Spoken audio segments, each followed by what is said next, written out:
E aí, pessoal? Então, julho terminou, então vim comentar as leituras que eu realizei ao longo do mês.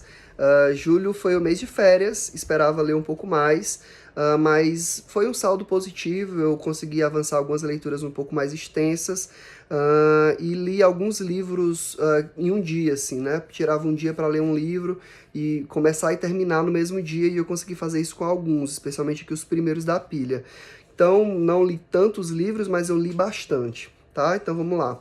Eu comecei o mês lendo Jane Austen, uma Vida Revelada, da Catherine Riff. É uma biografia da editora Novo Século, que eu já li, acho que eu li em 2016 ou 2017, 2018, por aí. Super curta, porque na verdade a gente não tem muitas informações sobre a vida da Jane Austen propriamente. A gente tem pouca coisa sobre, mas o que tem tá aqui de forma sei lá, eu ia dizer resumida, mas não é que seja resumida, é só porque realmente se tem pouca coisa. E aí ela comenta tanto a vida da Jane Austen, o que se tem de dados que a gente recolhe de cartas, de relatos de parentes, né? Tem um sobrinho dela que escreveu uma biografia sobre ela. Enfim, as cartas revelam algumas coisas também da personalidade dela, mas geralmente essas biografias focam mesmo no escrito dela, né? Assim, cria um perfil a partir dos escritos. E essa daqui não é diferente, tá? Então, não é uma biografia engrandecedora que você vai sair, sei lá, nossa, agora eu conheço a Jane Austen, mas vale a pena. Gosto dessa biografia, gosto da escrita dela, gosto da forma como ela organiza o texto, e é uma biografia ilustrada, o livro é lindo, ela comenta cada obra da Jane Austen, então foi um bom livro, assim, li um dia e fiquei satisfeito, mas fui atrás de uma biografia maior, e aí eu mostro lá no vídeo de lendo, que eu já, assim, que eu pretendo ler, e tô lendo o livro de cartas dela, né, então isso tudo porque eu vou fazer uma live com a Raquel e com o Vitor comentando Razão e Sentimento, ou Razão e Sensibilidade, né? Depende da tradução. Que foi o primeiro livro publicado dela, né? Embora não tenha sido o primeiro escrito. Mas a gente está lendo ele e aí eu comento lá no outro vídeo. E por isso eu li essa biografia. Na sequência, eu li Oito Noites em Veneza, da Solange Rebuse. A Solange Rebuse é essa escritora brasileira, psicanalista, poeta. Já comentei alguns livros dela aqui, adoro a Solange, adoro a escrita dela. E ela tinha me enviado esse, Oito Noites em Veneza, que é um relato de viagem, de uma das viagens que ela faz para Veneza junto com o Eduardo, que é quem fotografa essas paisagens, esses cenários, e é o que compõe o livro, são as fotos dele. E aqui a gente acompanha eles nessa viagem, que traz muitas lembranças a Solange de outras viagens, de outros momentos, e ela escreve de forma muito poética, então é um passeio mesmo que a gente faz junto com ela por Veneza, que desperta bastante a vontade de ir conhecer Veneza pessoalmente, porque eu não conheço, e certamente se um dia eu for, vou levar esse livrinho aqui e percorrer as ruas junto com ela, beber um vinho junto com ela, enfim. Muito legal a experiência de ter esse contato com Veneza através do olhar poético da Solange. Depois eu li O Velho e o Mar, do Hemingway, que também foi um livro que eu li em um dia, e foi maravilhosa a experiência, porque eu amei esse livro. Só tinha lido um Hemingway, que foi Adeus às Armas, mas isso foi em 2014, se eu não estou enganado. Tinha muita vontade de ler O Velho e o Mar, porque é um dos livros mais conhecidos dele, é o livro que é citado quando ele ganha o Prêmio Nobel de Literatura. E, enfim, amei. Fala sobre um pescador que pesca, que tá 80 dias sem conseguir pescar, mas ele vai para o mar e finalmente ele pesca um peixe que é maior do que a própria embarcação. E aí o livro vai tratar um pouco da dificuldade, da aventura que é ele conseguir capturar esse peixe e tentar trazê-lo para o mar. É um livro um pouco sofrido, assim, porque não é aquele tipo de livro que as coisas acontecem de forma boa, mas é um livro muito engrandecedor, que dá para você tirar muita lição de resiliência, de persistência, e a relação dele com o aprendiz que ele tem, ou que ele teve antes do início do livro, né, que é uma criança que adora ele, foi ele que ensinou ela a pescar, e essa criança é um menino, ele cuida desse velho, né? O pescador é muito velho e ele, por conta dessa dificuldade de pescar há 80 dias, tá inclusive passando alguma necessidade, e aí o jovem consegue alimento para ele. Então essa criança cuida desse velho, e essa inversão, né, da criança cuidar do velho é muito bonita, a amizade deles é linda. Você vê que se construiu uma família ali, e isso recheia o livro assim com uma parte humana que é muito interessante e que eu gostei bastante.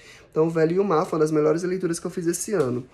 E aí eu finalizei a leitura do Seminário 23 do Lacan, que é o Sintoma, com TH, que vai falar basicamente sobre James Joyce, de como Joyce se vale da escrita para se estruturar psiquicamente, sem psicotizar. E aí o Lacan fala um pouco sobre a obra do Joyce, mas fala também sobre o Joyce, fala sobre a questão do sintoma, e aqui ele vai trazer muitos... Ela vai falar muito sobre a questão dos nós. Não é um texto simples, é um texto bem complicado, mas como eu sempre comento, ler Lacan é isso mesmo, assim, é um processo. Quanto mais você lê, mais você entende. Isso leva tempo, isso leva esforço, porque você tem que buscar outras referências, mas é um percurso que vale a pena e que, para mim, enquanto psicanalista, é necessário. Então, estou sempre tentando ler o Lacan. Não é como se eu pudesse chegar aqui e fazer uma resenha para vocês, porque não é bem isso, assim, geralmente os seminários do Lacan é muito mais sobre uma experiência do que sobre uma resenha, e a experiência foi positiva. Também busquei outras referências para complementar minha leitura e para facilitar um pouco o processo, e foi bom. Li também o James Joyce, li Um Retrato do Artista Quando Jovem, eu comentei no vídeo do mês passado, se eu não estou enganado, e li esse livro porque eu participei de um seminário do Leonardo Danziato, que é um psicanalista daqui de Fortaleza, que deu algumas lições sobre o Seminário 23, sobre James Joyce e por aí vai. Então foi uma experiência positiva para minha bagagem aí, psicanalítica. Seminário 23. Acho que esse ano eu só li o Seminário 1, e aí já li o 1 e li o 3, então 2 seminários para um semestre, e acho positivo, embora eu acho que o Seminário 1 tenha começado no ano passado. Mas enfim, terminei o Seminário 23. Depois eu li Meninos do Rio, do Luan Cruz. Gente, é um livro de contos, se eu não me engano são 7 contos, algo assim. É um livro de estreia, e achei um pouco irregular, no sentido de que gostei de uns mais do que outros, mas gostei da experiência como um todo. Tem um conto em específico que se chama Meninos da Central, que eu gostei mais do que os outros, achei tão mais bem escrito, mas também a tematização achei interessante, de um menino que vem tentar a sorte numa cidade mais possível, no Rio de Janeiro, mas não é tão possível assim, e aí ele se encontra com outro menino, e esse menino tenta ajudar ele, enfim.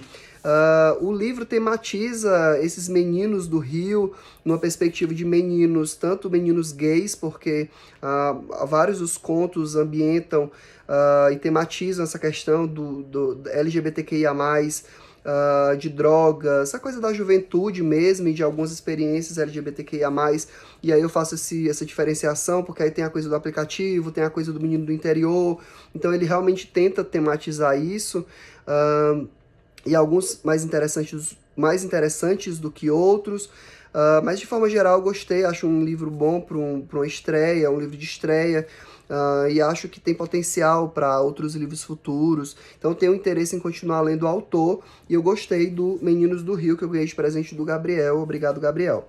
E aí, para o desafio dos 12 livros para 2024, eu tinha separado Paixão no Divã, que eu ganhei da Rachel, mas eu li umas 50 páginas, gente, e eu não gostei do livro, e aí eu falei com ela, expliquei para ela que eu não darei continuidade, então eu vou passar esse livro para frente, e aí troquei ele por Os Sete Maridos, de Evelyn Hugo, que também foi a Rachel que me deu, e aí ele vai ficar como o livro de julho do desafio dos 12 livros para 2024.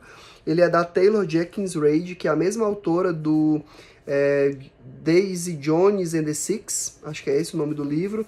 Ele é um livro super hypado, os dois na verdade, mas esse foi também.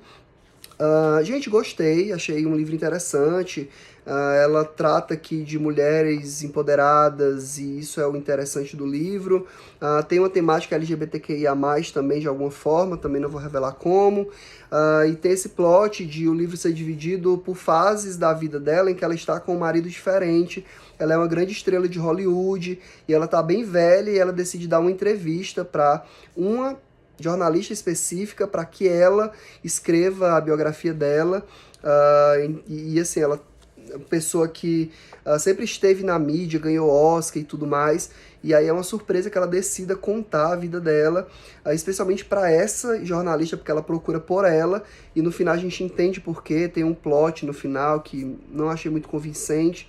Então é isso, assim, eu achei ele bom, um bom entretenimento, mas não achei ele perfeito, não achei perfeito, assim, como dificilmente alguns livros são, mas achei interessante e gostei de ter lido, tá? Mas já adianto que não é o melhor livro do mundo. Não é um livro para você pensar, é um livro para você curtir ali e acompanhando um pouco a história. É basicamente isso. Por fim, eu terminei o mês lendo o livro escolhido para o grupo Gradiva de Literatura e Psicanálise, que foi O Cheiro do Ralo, do Lourenço Mutarelli, que também foi um dos melhores livros que eu li esse ano. Gente, eu adorei esse livro. Se vocês verem, ele tem um pouco de estrutura de poema, assim, como se ele fosse um poema, porque na verdade são falas. Então, é um texto bem oral, em que o personagem principal, em primeira pessoa, vai relatando seus pensamentos, e ele tem um quê de perversão e ao mesmo tempo de neurose obsessiva. Ele é alguém que não consegue gostar de ninguém, e ele tem algumas fixações, como a bunda de uma garçonete, um olho de vidro que ele compra. Ele é um ele é um dono de uma loja de antiguidades, então o tempo todo tem gente indo lá vender os seus objetos. E aí cada objeto traz uma história, né? Isso é o que os clientes, as pessoas que vão vender alegam para tentar vender os seus objetos por um preço mais caro, mas aí ele fica jogando com essas pessoas, né? Sendo meio escroto com elas, enfim. E aí a coisa do cheiro do ralo é porque o ralo do banheiro dessa lojinha, ele exala um fedor podre. E aí toda vida que entra alguém na loja, ele diz, olha, esse cheiro é o cheiro do ralo. E aí as pessoas comentam, porque realmente é muito fedorento, enfim. E aí isso é interessante, porque isso cria a ambientação quase de forma sinestésica, assim. Você meio que sente o cheiro do ralo, e esse cheiro ambienta a história, como se de alguma forma tivesse algo de escatológico ali na relação desse sujeito com o mundo. E isso é bem interessante, tá?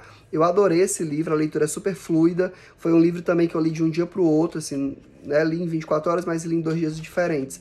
E eu adorei esse livro, junto com o Velho e o Mar, foram as melhores leituras desse mês e do ano, tá? Então essas foram as minhas leituras do mês de julho. Como eu disse, eu esperava ter lido um pouco mais, mas consegui fazer avançar alguns livros que eu não pretendia ler agora, e que estão parados há algum tempo. Então estou satisfeito com o saldo no final, embora eu quisesse ter lido um pouco mais, mas no vídeo de lendo em agosto, vocês vão ver que eu consegui avançar uma ou outra leitura de livros maiores, né, um pouco mais extensos. Então, foi positivo nesse sentido. Então é isso, compartilhem comigo as leituras de vocês, a gente se vê no próximo vídeo e até mais.